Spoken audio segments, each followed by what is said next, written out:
Lesson 1. A puma at large.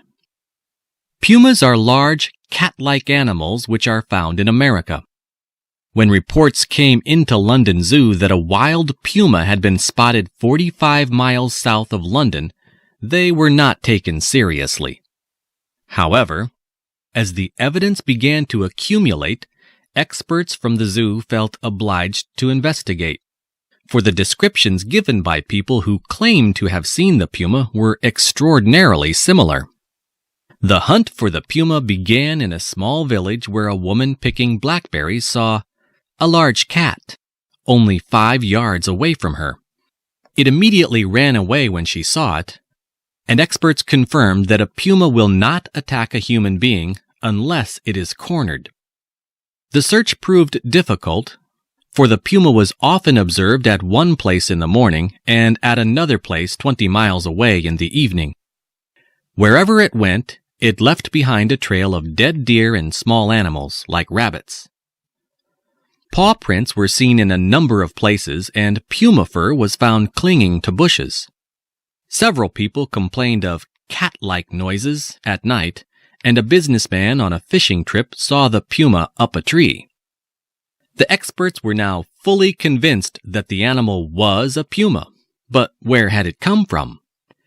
As no pumas had been reported missing from any zoo in the country, this one must have been in the possession of a private collector and somehow managed to escape. The hunt went on for several weeks, but the puma was not caught. It is disturbing to think that a dangerous wild animal is still at large in the quiet countryside. Lesson 2.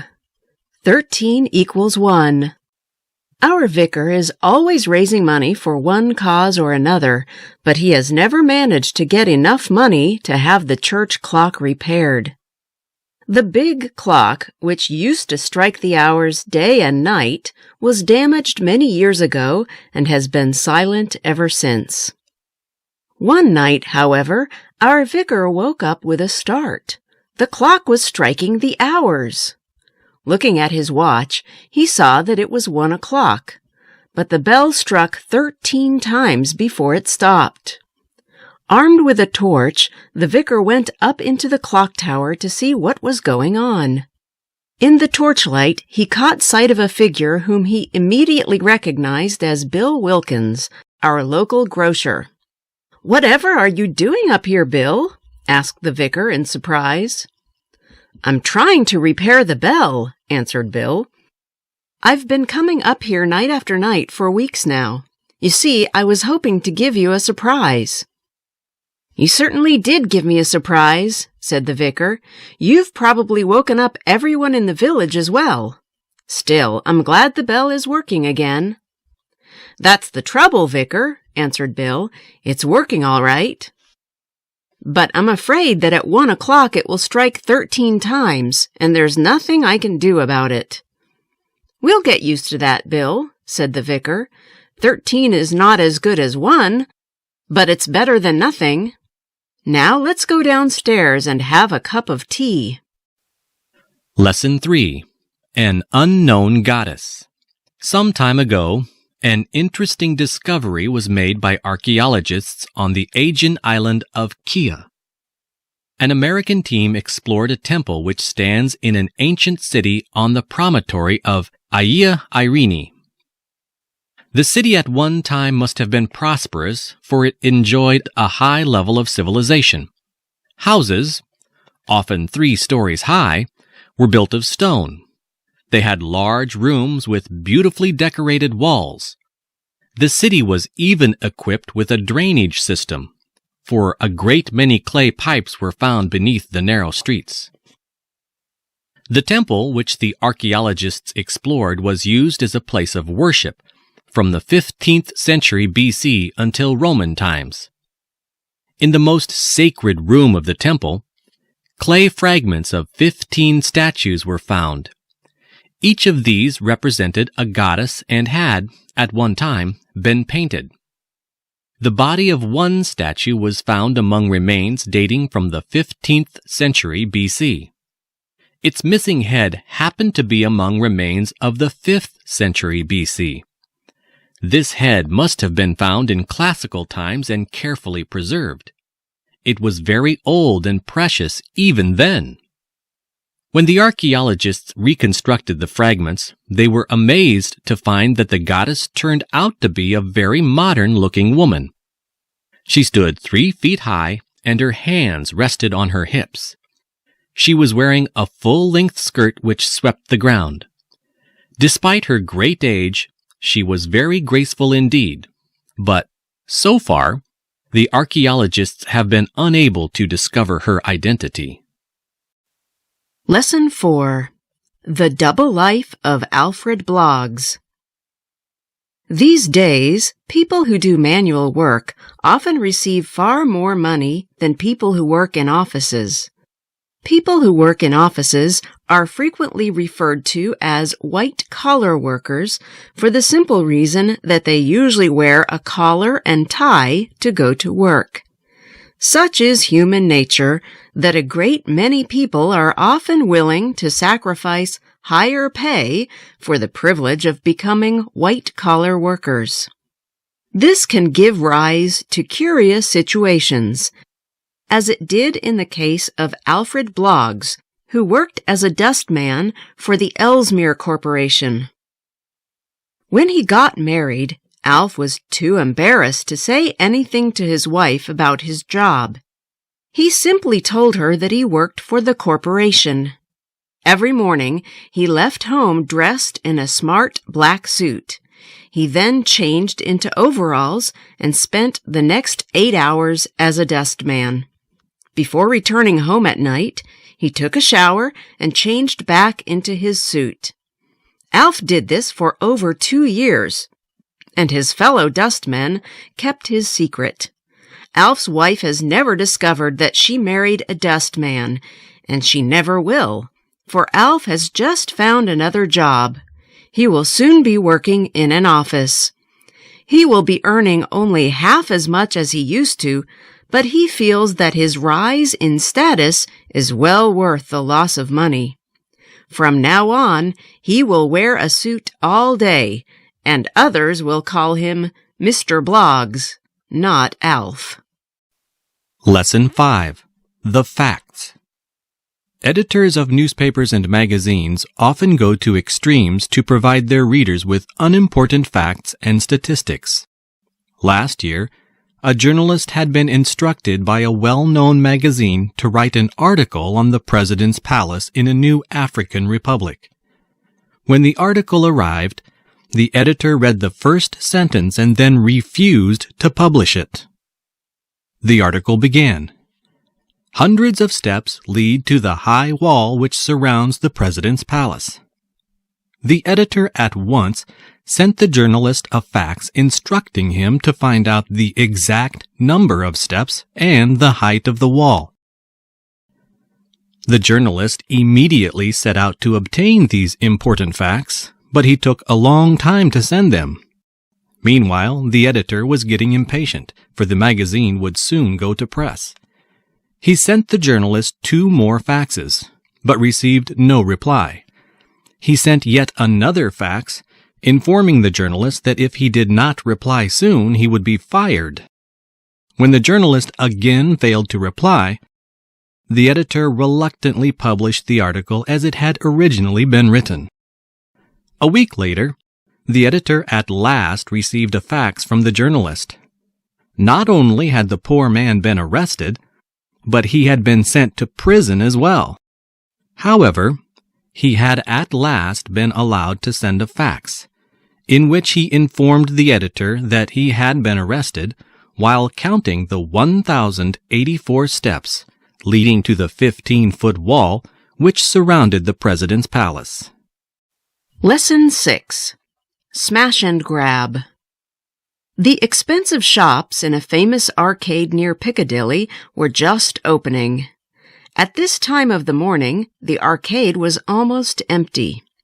Mr. Taylor, the owner of a jewelry shop, was admiring a new window display.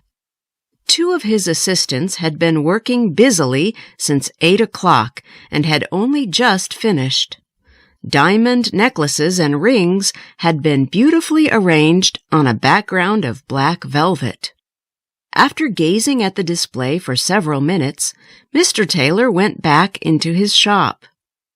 The silence was suddenly broken when a large car, with its headlights on and its horn blaring, roared down the arcade. It came to a stop outside the jeweler's. One man stayed at the wheel, while two others with black stockings over their faces jumped out and smashed the window of the shop with iron bars. While this was going on, Mr. Taylor was upstairs. He and his staff began throwing furniture out of the window. Chairs and tables went flying into the arcade. One of the thieves was struck by a heavy statue, but he was too busy helping himself to diamonds to notice any pain. The raid was all over in 3 minutes, for the men scrambled back into the car and it moved off at a fantastic speed. Just as it was leaving, Mr. Taylor rushed out and ran after it, throwing ashtrays and vases, but it was impossible to stop the thieves. They had got away with thousands of pounds worth of diamonds. Lesson 7. Mutilated ladies. Has it ever happened to you? Have you ever put your trousers in the washing machine and then remembered there was a large banknote in your back pocket? When you rescued your trousers, did you find the note was whiter than white? People who live in Britain needn't despair when they make mistakes like this. And a lot of people do. Fortunately for them, the Bank of England has a team called Mutilated Ladies, which deals with claims from people who fed their money to a machine or to their dog. Dogs, it seems, love to chew up money. A recent case concerns Jane Butlin, whose fiancé, John, runs a successful furniture business. John had a very good day and put his wallet containing £3,000 into the microwave oven for safekeeping. Then he and Jane went horse riding. When they got home, Jane cooked their dinner in the microwave oven and, without realizing it, cooked her fiancé's wallet as well. Imagine their dismay when they found a beautifully cooked wallet and notes turned to ash. John went to see his bank manager, who sent the remains of wallet and the money to the special department of the Bank of England in Newcastle, the Mutilated Ladies. They examined the remains, and John got all his money back. So long as there's something to identify, we will give people their money back, said a spokeswoman for the bank. Last year, we paid £1.5 million on 21,000 claims. Lesson 8. A Famous Monastery. The Great St. Bernard Pass connects Switzerland to Italy. At 2,473 meters, it is the highest mountain pass in Europe. The famous monastery of St. Bernard, which was founded in the 11th century, lies about a mile away. For hundreds of years, St. Bernard dogs have saved the lives of travelers crossing the dangerous pass. These friendly dogs, which were first brought from Asia, were used as watchdogs even in Roman times. Now that a tunnel has been built through the mountains, the pass is less dangerous. But each year, the dogs are still sent out into the snow whenever a traveler is in difficulty. Despite the new tunnel, there are still a few people who rashly attempt to cross the pass on foot. During the summer months, the monastery is very busy, for it is visited by thousands of people who cross the pass in cars. As there are so many people about, the dogs have to be kept in a special enclosure. In winter, however, life at the monastery is quite different. The temperature drops to minus 30 degrees, and very few people attempt to cross the pass. The monks prefer winter to summer, for they have more privacy. The dogs have greater freedom, too, for they are allowed to wander outside their enclosure. The only regular visitors to the monastery in winter are parties of skiers who go there at Christmas and Easter.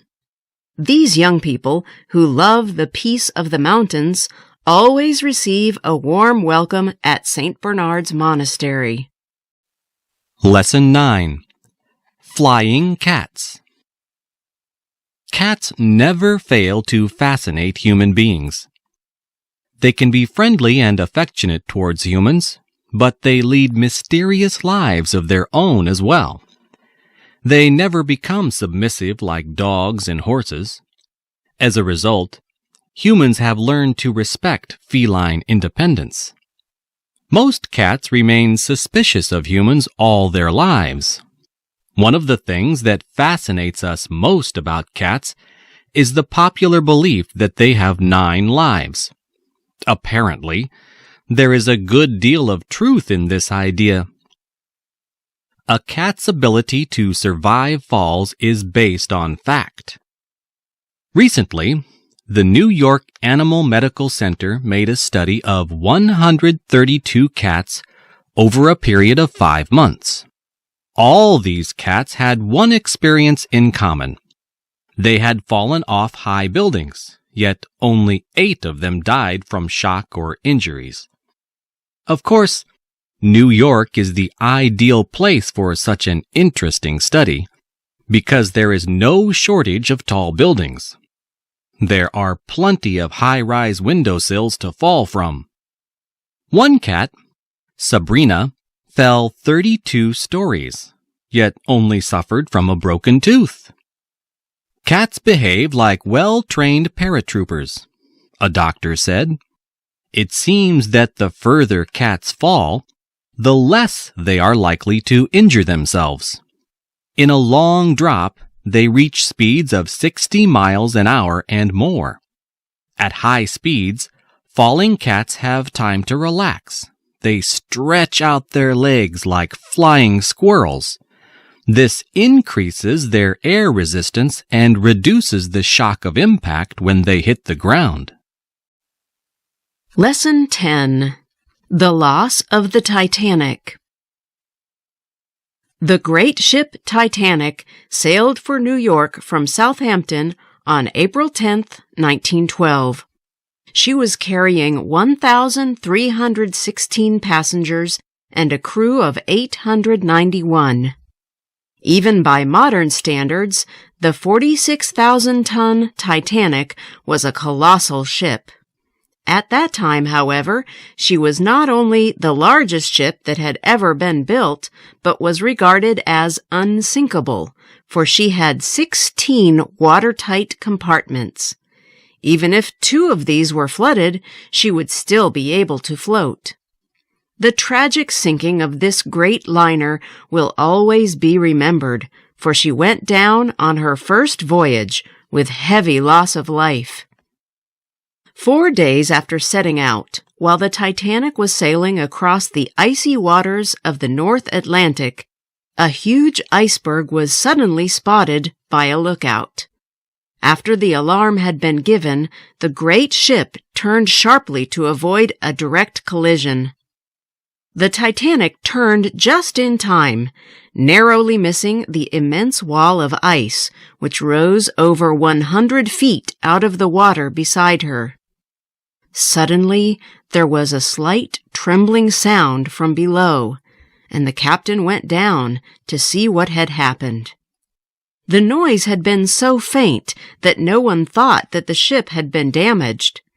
Below, the captain realized to his horror that the Titanic was sinking rapidly, for 5 of her 16 watertight compartments had already been flooded. The order to abandon ship was given, and hundreds of people plunged into the icy water. As there were not enough lifeboats for everybody, 1,500 lives were lost. Lesson 11. Not guilty. Customs officers are quite tolerant these days, but they can still stop you when you are going through the Green Channel and have nothing to declare. Even really honest people are often made to feel guilty.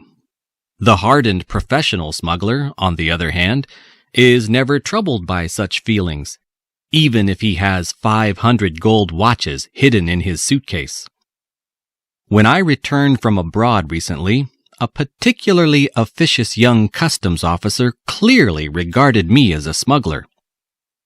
"Have you anything to declare?" he asked, looking me in the eye. "No," I answered confidently. "Would you mind unlocking this suitcase, please?" "Not at all," I answered. The officer went through the case with great care. All the things I had packed so carefully were soon in a dreadful mess. I felt sure I would never be able to close the case again. Suddenly, I saw the officer's face light up. He had spotted a tiny bottle at the bottom of my case, and he pounced on it with delight. "Perfume, eh?" he asked sarcastically. "You should have declared that. Perfume is not exempt from import duty." "But it isn't perfume," I said. "It's hair gel." Then I added with a smile, "It's a strange mixture I make myself." As I expected, he did not believe me. "Try it," I said encouragingly. The officer unscrewed the cap and put the bottle to his nostrils. He was greeted by an unpleasant smell which convinced him that I was telling the truth. A few minutes later, I was able to hurry away with precious chalk marks on my baggage. Lesson 12. Life on a Desert Island. Most of us have formed an unrealistic picture of life on a desert island. We sometimes imagine a desert island to be a sort of paradise where the sun always shines. Life there is simple and good. Ripe fruit falls from the trees, and you never have to work. The other side of the picture is quite the opposite. Life on a desert island is wretched. You either starve to death or live like Robinson Crusoe, waiting for a boat which never comes. Perhaps there is an element of truth in both these pictures, but few of us have had the opportunity to find out. Two men who recently spent 5 days on a coral island wished they had stayed there longer.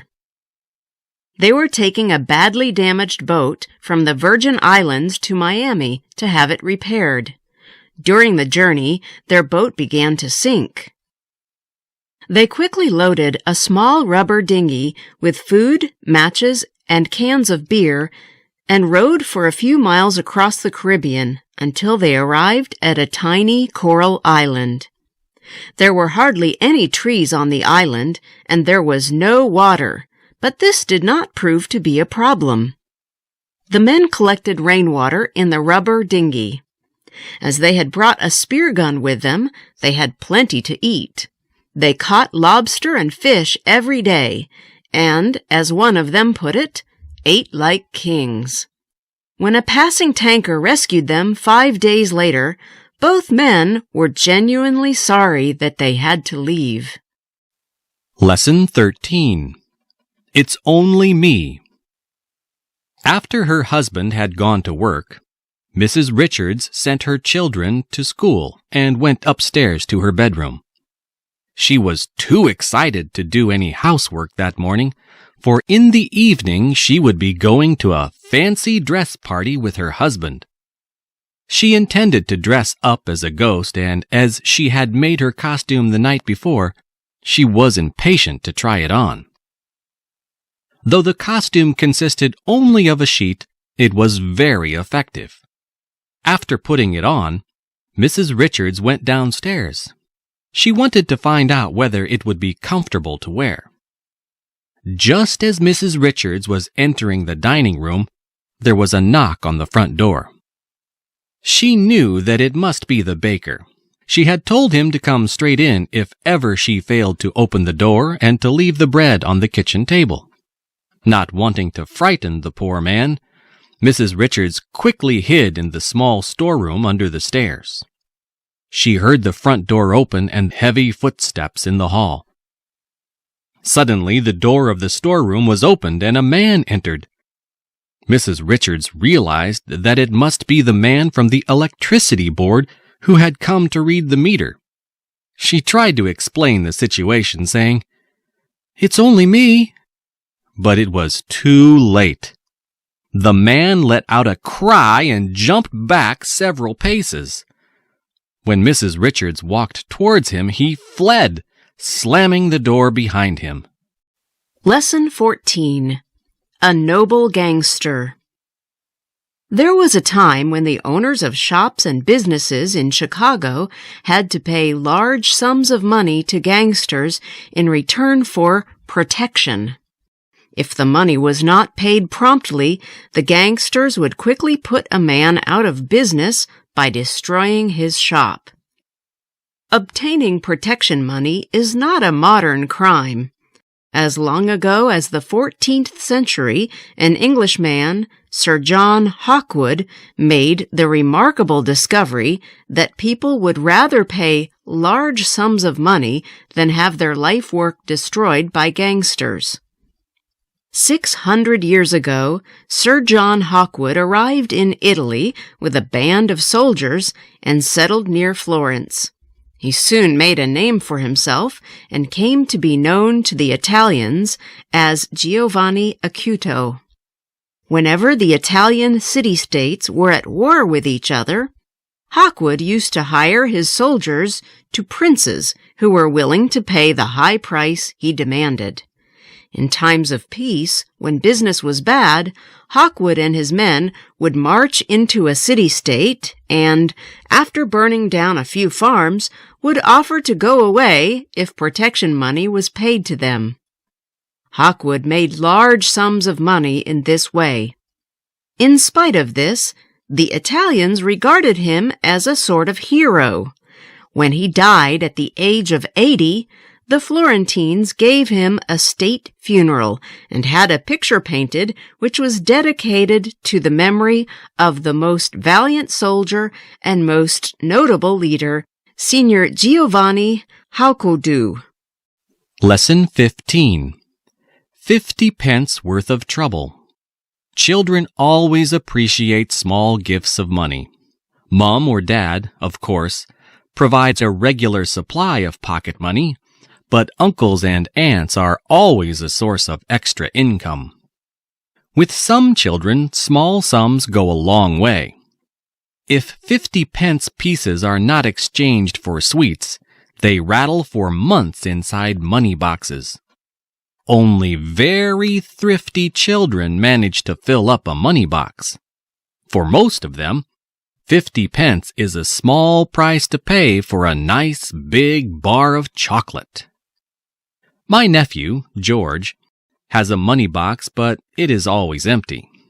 Very few of the 50 pence pieces and pound coins I have given him have found their way there. I gave him 50 pence yesterday and advised him to save it. Instead, he bought himself 50 pence worth of trouble. On his way to the sweet shop, he dropped his 50 pence and it bounced along the pavement and then disappeared down a drain. George took off his jacket, rolled up his sleeves, and pushed his right arm through the drain cover. He could not find his 50 pence piece anywhere, and what is more, he could not get his arm out. A crowd of people gathered round him, and a lady rubbed his arm with soap and butter, but George was firmly stuck. The fire brigade was called and 2 firefighters freed George using a special type of grease. George was not too upset by his experience because the lady who owns the sweet shop heard about his troubles and rewarded him with a large box of chocolates. Lesson 16. Mary had a little lamb. Mary and her husband Dmitri lived in the tiny village of Perachora in southern Greece. One of Mary's prized possessions was a little white lamb which her husband had given her. She kept it tied to a tree in a field during the day and went to fetch it every evening. One evening, however, the lamb was missing. The rope had been cut, so it was obvious that the lamb had been stolen. When Dmitri came in from the fields, his wife told him what had happened. Dmitri at once set out to find the thief. He knew it would not prove difficult in such a small village. After telling several of his friends about the theft, Dmitri found out that his neighbor, Aleko, had suddenly acquired a new lamb. Dmitri immediately went to Aleko's house and angrily accused him of stealing the lamb. He told him he had better return it or he would call the police. Aleko denied taking it and led Dmitri into his backyard. It was true that he had just bought a lamb, he explained, but his lamb was black. Ashamed of having acted so rashly, Dmitri apologized to Aleko for having accused him.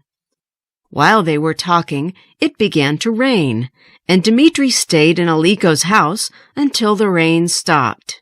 When he went outside, half an hour later, he was astonished to find that the little black lamb was almost white.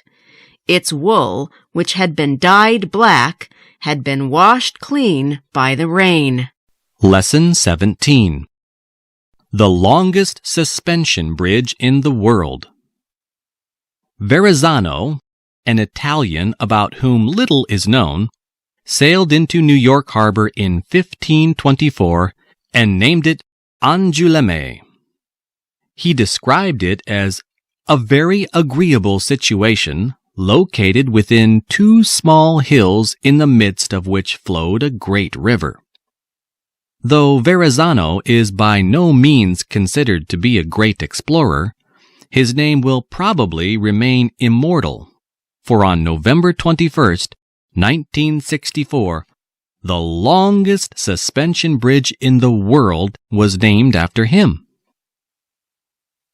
The Verrazzano Bridge, which was designed by Othmar Ammann, joins Brooklyn to Staten Island. It has a span of 4,260 feet. The bridge is so long that the shape of the earth had to be taken into account by its designer. Two great towers support 4 huge cables. The towers are built on immense underwater platforms made of steel and concrete.